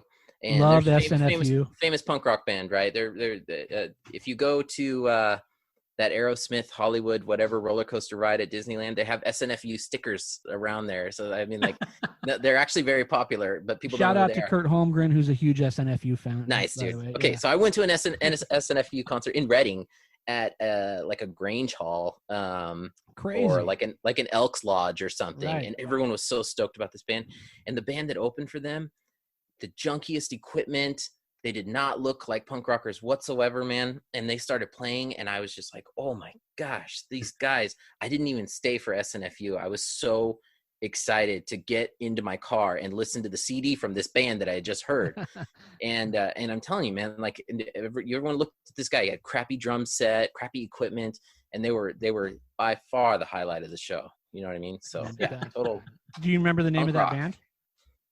Jimmy Rig. They're called Jimmy Rig. I'm gonna give that a listen, my friend. They have some of their stuff on YouTube now. It's called like the Chico tapes. Okay. So anyway, because they were in Chico for a while. So if you look up on YouTube, the Chico tapes, Jimmy Rig, whatever. Yeah. Anyway. All right, cool. Let me ask you this question. We'll get back. Now that's a good diversion for a second, but let's get back. Let me talk to us about faith and the role that played in this journey, from the beginning to where you are. Yeah, so I guess I didn't really get to talk about this very much, but where did it become, right? Where did it become a power that you can draw from, right? Right. I mean, did you grow up going to church with parents? Did church come into your life later? But like, and then where did it become real? Yeah. So I grew up going to church. Faith was part of my life, but my dad, who I admire so much, so he has this incredible work ethic. This guy is a very, very hard working individual. He's honest with people he works with and stuff. He's been a really good example of that in my life, but he did not go to church. You know, he married my mom in you know, through the church or whatever, in a temple. For people listening don't understand that, so in the faith that I'm part of, the Church of Jesus Christ of Latter-day Saints, you get married in temples, right? And so he joined the church, married my mom in the temple, and then he stopped going shortly after that, and just, you know, never went back to church. He was kind of supportive in the sense that he was just like, if you want to go to church, then fine, right? But my mom, she was there, like she made it happen. And she would get us out of bed in the morning and make us go to early morning seminary. And she would make sure we were able to go on a mission if we wanted to go on a mission. You know, not all my brothers went on missions, but, you know, I went on a mission and whatever. And so my mom grinded. You know, you talking about people grinding, dude. Like she made that stuff happen for us when I was terrible about going to church. I hated it, you know, and I was so bad about it. And seminary and scouts, I hated that stuff, dude.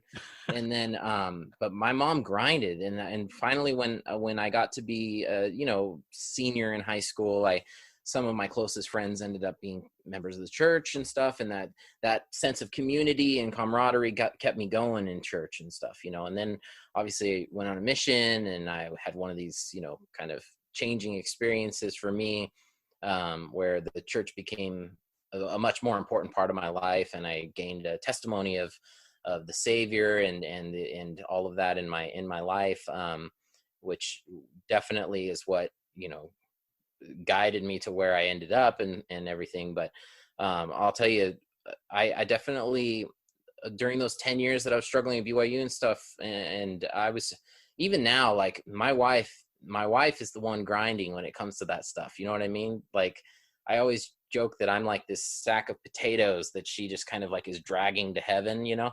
And she's like, she makes sure that we go to church.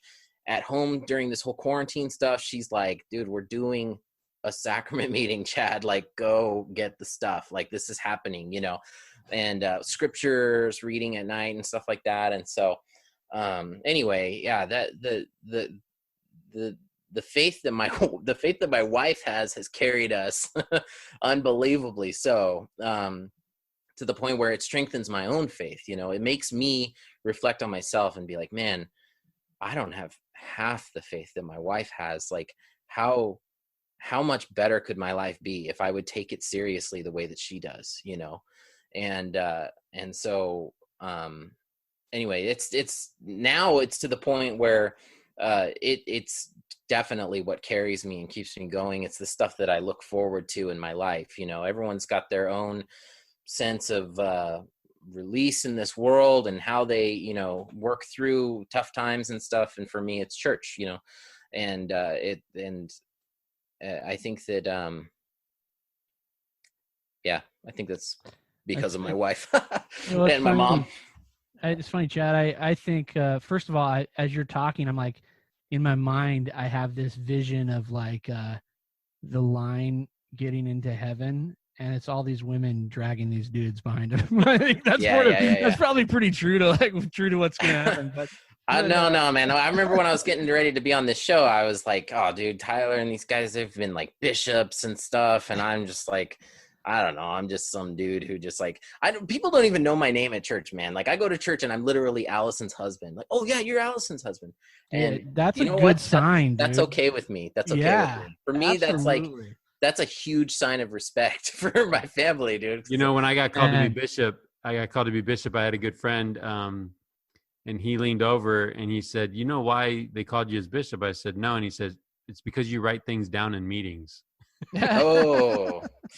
Well, okay, so you need to stop writing meetings. I'll keep that in mind. I'm just kidding. Well, I would say that you're in trouble anyway, because I think that I think that I was called as bishop because of my wife. That's my honest opinion, you know. And I think that so just from what again, I don't know Allison, but you got some stuff coming because you're attached to Allison, man. Well, let's just say this, Chad. Like I know some folks that were called as bishops. I won't name any names, but it's nothing special. The experience is amazing. The people called as bishops, they're dudes. Oh, yeah. They're dudes. Yeah. They're sack of potatoes that their wives are dragging around. So that's right. Yeah, it doesn't change, man. That's for dang sure. We're all you know, I have a daughter named Grace, and I love Amazing Grace, and we're all wretches, right? Yep, yeah, that's it. We're all wretches, and we're all dependent, and it's just refreshing to get real, Chad. Right? Yeah. I appreciate the realness of your journey. Let me ask you, Chad, what's given the journey that you've been on, what are you afraid of? Oh, you know, I think I've thought a lot about that, because I think that what I'm afraid of is looking back on my life and feeling like I gave up on what I wanted, you know. And that's why I kept going with my goal, is because I was so afraid of looking back and feeling like I just gave up, you know, that I settled or whatever. And I think that fear keeps me going, honestly. When it came to grinding through classes now and classes and then through rotations and all of this stuff, and grinding now, like I'm going out on these audition rotations at all these hospitals and stuff. That stuff, it's a grind, man. But the fear of feeling like I gave up, that I settled, is one of the biggest things that keeps me going. So it's my biggest fear, is feeling like I gave up early. Yeah, for sure. So hey, we're gonna put a microphone in your face, and I'm just gonna ask the question. Tell the universe, what do you want to be doing? Where do you want to be doing it in 5 years? So I'm really hesitant to say it, dude. But I'll tell you. No, I'll tell you. It's fine. I don't need specifics if we're trying to tip your hand or whatever. I mean, just paint me a picture. 5 years from now, Chad.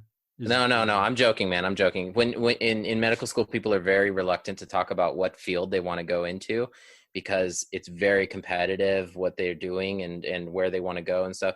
I'm not going for something super competitive, but seriously, it's like, it's taboo to talk about. And so, but so in 5 years, training for general surgery is 5 years. So, 5 years from now, I'll be finishing my training for general surgery. And where will I be? I'll tell you, man, I'm going to be living in a small town, making a big difference. You know what I mean?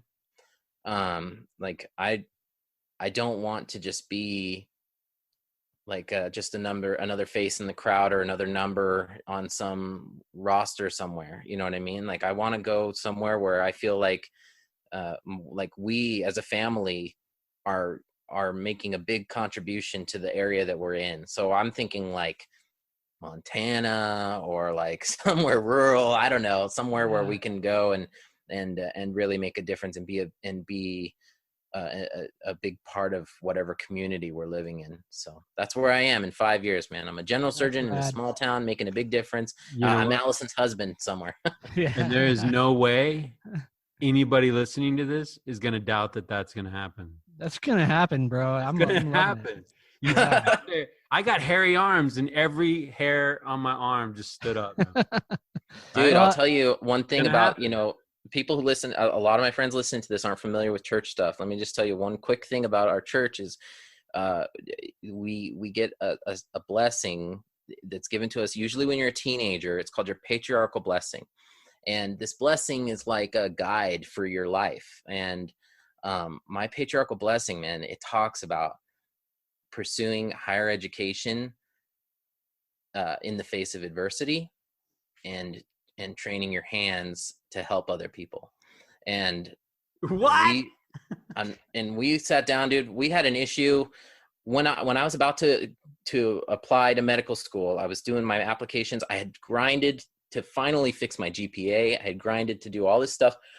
And there was a mistake on my application. There was a mistake by the application service at putting in my grades. So stuff was miscalculated. And my wife and I were just a mess, dude. And we took my patriarchal blessing. This blessing gets written out for you, and you can read it over and over again throughout your life. And we sat down on the temple grounds in Provo at the tabernacle that got turned into a temple there. And we read that, and we were like, nah, man, we're going for this. Like, we're going to make this happen. And the next day, the opportunity to do one of these programs that rolls you into the medical school, you have to do a master's in anatomy first. And then if you do well enough, you can stay at that program. One of those opportunities came up for us like the next day. And within 10 days, we had moved out of Utah and we were living in Tennessee, the middle of nowhere in Tennessee, man, to make that happen. It's because of that patriarchal blessing, I'm telling you. And so anyway, yeah. That's awesome, man. God That's is crazy. But we gotta see it. Amen. Right? We gotta see it and we gotta believe it. And sometimes we borrow confidence, from wives. We borrow confidence from leaders. But hey, Tyler, that question was as much for you and me as it was for Chad. I know. Reminder. Yeah, I know. 5-year plan. Yeah. Homework. Apparently you're supposed to write it out or something, right? Yeah, That's dude, right. I know. That's Yeah, right. I thought about it today. His homework. I know, man. There's no escaping it. I think about it every Thursday. I do too. Well, I will say, Chad, that I love that idea of referencing that blessing. And Mike and I have had this discussion about patriarchal blessings and the idea of seeking after what's in that, right? That's how we obtain those blessings. And man, you have been seeking, and it's freaking awesome to listen to, dude. I'm super excited just to hear I know that you're probably like, no, I'm not excited to talk about where I've been and what I've done. Yeah, but it's tough, dude. It's tough. I'm hearing it, and I'm like, it fires me up, man. It really fires me up. Can we talk? Yeah. Can we talk to Dad? Right. Okay. What do you hope your kids are learning from you as they see you go through all of this? Yeah, man. I want my kids to look back on this journey that we've had, and I want them to know, like, obviously that they can go after their dreams and stuff like that, but I also want them to know that, like, they did this too, just like how my wife is doing this. You know what I mean? Like, my kids have put up with moving all over the country multiple times for this. They've put up with watching Dad fail over and over again, and just being willing to say, like, I believe in you and you can do this too. Especially like my oldest is a girl. She's 11 now, but I mean, like, she was one of these kids who was just so in tune with what's going on with the people around them. And she knew when I was struggling, when she's 4 or 5 years old, she knew what was going on and stuff. And so she watched me change, you know what I'm saying? Like, she watched me suddenly start getting good grades and suddenly start working hard with school and all this different stuff. And like, I want them to know that they accomplished this too. Like, we did this all together. And so I know that my kids are, I am blown away by how good they are in school. Obviously, again, shout out to my wife, who, like, I don't even know the names of my teachers, dude. Like, the kids, my wife knows everything that's going on all the time. And so, they're doing extremely well in school. I know that they're going to go on and have amazing careers. They're going to do whatever they want in life. I have no doubt of that because of my wife. But I do want them to know that, like, that they accomplished this too with me, so. What are you learning from your kids? I think I'm learning that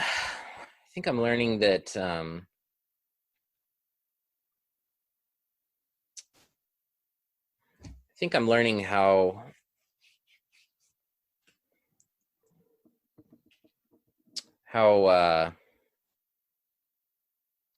patient someone can be at such a young age, I've had to tell them so many different times, like, that we can't do this thing, that we can't have this thing, that we can't, participate in this thing or the other. and like they understand that it's because like we're still in the thick of it, you know what I mean? Like we're still in the trenches as far as all this goes. And they're so patient, man. They're so patient with it. They just see the that we're on this road, and they already see the light at the end of it, you know what I mean? And for them, they're just they have this unbelievable amount of patience, and I've learned that from them. Not just because, you know, they bother me or whatever and they're being annoying and stuff like that, like kids always are or whatever. And it's not like that, dude. It's like they have this this sense of seeing the end game at such a young age, you know, that it's really impressive. So I've learned a lot about that from them. Yeah, I think that they our kids know more than we sometimes give them credit for, right? They see what's happening. They pick up on the vibe of how mom and dad are doing and how dad's feeling and what the progression of the of things are, and they're way more in tune than I think that we give them credit for sometimes. So I'm sure that, you know, it's different. You guys have kids who are a little bit older, right? And so, but when they're young like this, it's just amazing how in tune they can be with what's going on and stuff. And you need to appreciate that stuff, because if you let the little things and the little arguments and stuff beat you down, then you're missing so many opportunities to learn from them. Yeah, I agree, and I would say it gets better as they get older, man. They're in there. I mean, and look, you got to love this stage that they're in, because I miss my kids being that age that your kids are, and that's a dude. I have that's a party, man. I have a 3-year-old. I will tell you. Yeah. There's not a bad season to this dad thing. No, there's really not. There's never a bad. Yeah, I agree. You know, like, so you're 36, you've got an 11-year-old, right? I'm 45. I'm taking my kid to college next week, right? And that rips my heart out, but it's everything I've wanted, right? It's just, I got to keep telling my heart that this is a good thing. Yeah. Right? That this is the season, we're going to close that chapter. She's going to cross that threshold, and everything that we're excited about hereafter, right? Now it's a different game. And we've done the work, and we've had a great time, and now it's on to this new season. But all of it is good, and all of it is the desire of our hearts. Even if our hearts are breaking. This is where Mike and I performed the therapy for each other, right? Like I always tell Mike, hey, listen, man, it's good though, right? Like if we wrote this book, this is how we would write it, right? So it's good. Yeah. So, yeah, it's good stuff, man. I love where your kids are at the stage of life. You have a 3-year-old? I do, man. Yeah, I have a 3-year-old, Charlie, who another favorite movie, man. He's actually named after Charlie from Charlie and the Chocolate Factory. Old Charlie and the Chocolate Factory, or new Charlie and the Chocolate Factory? Old one, Gene Wilder. That's what I'm talking about. Yeah. He's our Charlie Bucket, dude. Yeah. Because that kid is just amazing. But anyway, the 3-year-old and the toddler, and watching them discover stuff for the first time, and watching them reflect their older siblings, and then the 11-year-old who's like already starting to think about being a teenager, and she can't wait till she's old enough to drive and all this type of stuff. And you know, it's really crazy seeing that. But every phase, right, like you said, man, every phase has these amazing things that are going on. So it's rad. Okay, couple questions, good, right? Couple questions. Are you going to is there a drum set in the house? Dude, I'll tell you one of the things that I did as part of this whole, like, getting ready to move on with my life, and after, you know, going through therapy and all this different stuff, I sold my drum set. I got rid of my drums, and that was painful, dude. But that was me like severing the tie, dude, because I could not. I mean, like, I don't blame music as my reason for struggling in school, because it was an outlet and it was important. But at the same time, like, I had to fully commit. And for me, that was like my symbolic commitment, was getting rid of my drum set. Like, I was like, dude, it's time to make this happen. And so I have like a picture of my drums driving away in the back of a guy's truck. Oh, man. Well, I know this, Chad. They'll come back someday. Dude, someday a Someday, much man. better drum set is going to come That's back, right. you know. Man. Like, That's 'cause right, that drum man. set was a piece of crap. No, but You'll be wearing that white doctor coat and just. I'll tell you, jamming. dude. I just finished a Yeah. rotation with this vascular surgeon where I am, and sure enough, man, I'm talking to this guy, and he's telling me, "Oh, I collect guitars, and oh, I play guitar and stuff." And I was like, "No way, dude! I play the drums, like for real." And he was like, didn't believe me. He's like, "Can you really, like, you know, keep a beat or whatever?" I was like, "Dude, do you have a drum set?" And so yeah, we went to his house and we were playing music together, and he was just like, dude, I hadn't touched the drums for 5 years, and we sat down and we jammed some blues, man. It was awesome. Nice. You know? Like riding So, a bike. yeah, just like riding a bike. That's right, dude. No, it was such a good experience. But That's like awesome, man. he told me, man, like when he went to medical school, he gave up guitar and everything, and then he just told himself, someday I'll have the chance for that stuff, you know. Yeah. Someday that stuff will come back to me. It'll be there. Someday you're gonna teach Charlie how to bang the drums, man. Dude, I'm gonna That'd be good. they're gonna have their own little punk rock band for sure. That's what I'm talking about. It's, yeah. Well, let me go full circle. I don't want to advance things because, you know, enjoy the season you're in, but pretty soon that 11-year-old's going to be 16, 17. You going to let her bring a drummer home?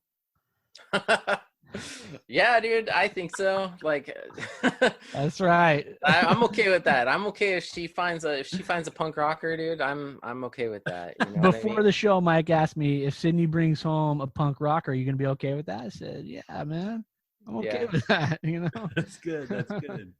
Yeah. Hey, so we've talked about some old movies, right? We've talked about some Rocky. We've talked about some. Shout out to Seabiscuit. Come on now, give it That's a give it good a one. shot. I know, dude. I need to give that a watch. Seriously. It's leaving Netflix. Yeah. I just happened to watch it, and my wife just told me, "Good thing you watched it because it's leaving Netflix." So, and then Charlie and the Chocolate Factory, but this thing's called The Richest Men in Town. Yeah. Right. Shout out to George Bailey. George Bailey's struggles, man. Chad, I think you can relate as you watch that movie, right? But as you think about it, think about the conversations that we've had. Chad, what does it mean to you in closing to be the richest man in town? Oh, I think that the richest man in town is someone who was able to look back and see their life as opportunities to help people, you know. I think that the richest man in town, the thing that made George Bailey the richest man in town was the fact that he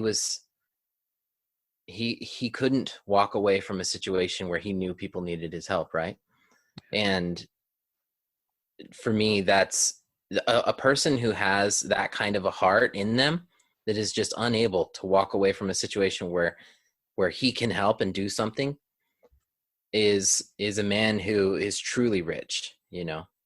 And I think of like the dads who are out there that are, you know, making their kids go to church or to participate in the things that they know are good for them, or maybe they're supporting them through sports or whatever, and along the way they're helping the friends of that son or that child. They're helping the neighbors. They're helping the people that they used to know from school or whatever.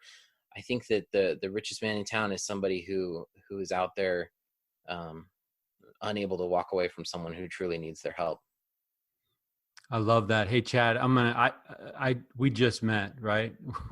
And we've literally had 2 phone calls.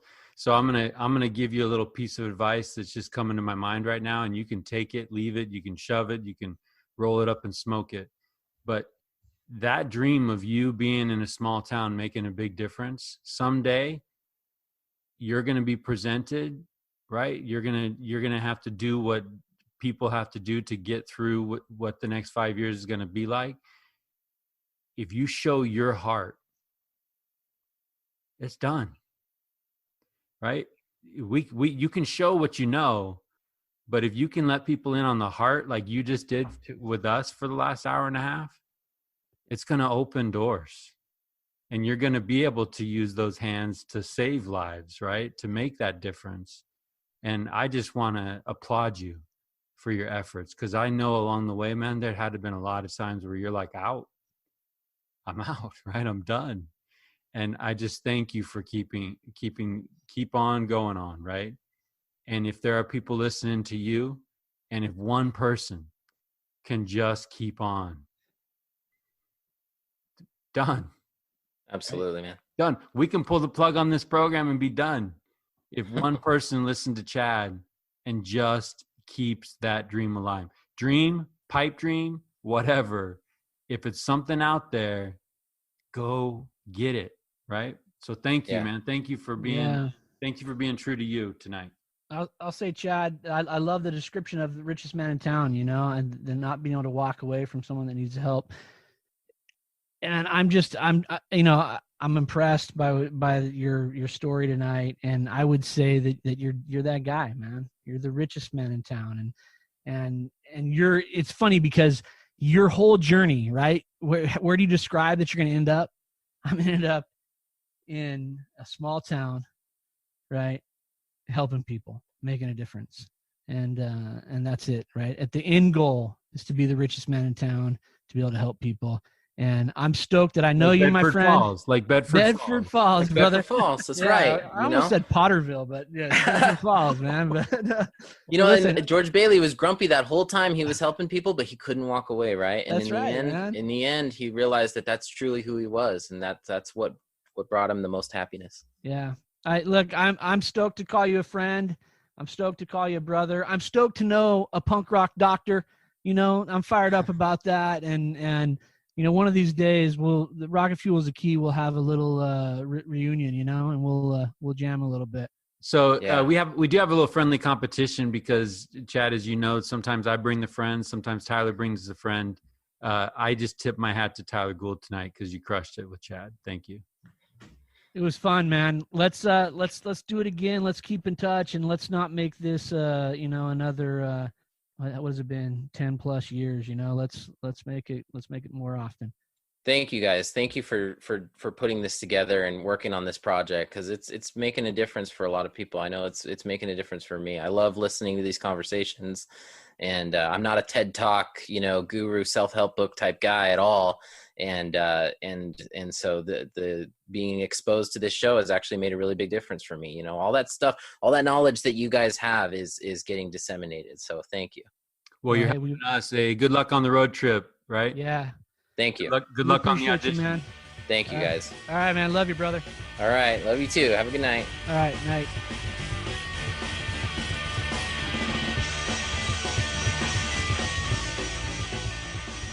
Good idea, Ernie. A toast to my big brother George, the richest man in town.